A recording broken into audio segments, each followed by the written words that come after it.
Helikopter musuh yang jatuh, sejumlah besar titik tembak musuh yang hancur. Ini hanya sebagian kecil dari pekerjaan yang dilakukan oleh tentara resimen Sever Ahmad dari Kementerian Pertahanan RF ke arah Mariinski. Diketahui, hasil yang dicapai memotivasi para prajurit lainnya untuk bisa lebih sukses.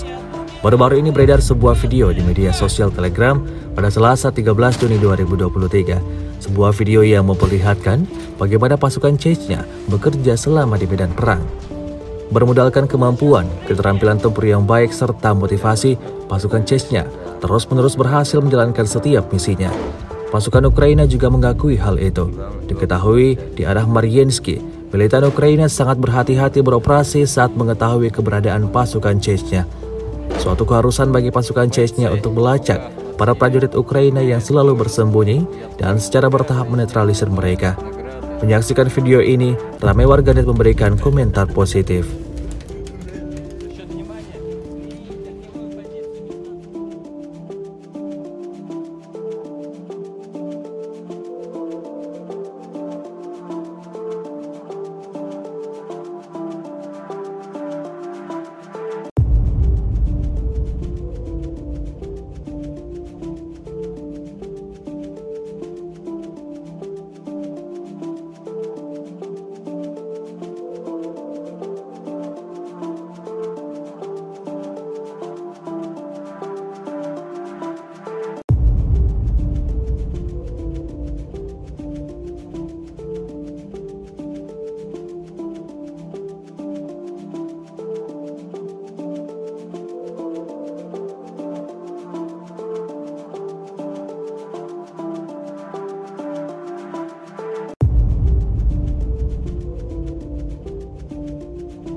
Rusia melaporkan secara total 442 pesawat Ukraina, sebanyak 238 helikopter, 4.579 UAV, 426 sistem rudal anti pesawat dieliminir sejak awal operasi khusus.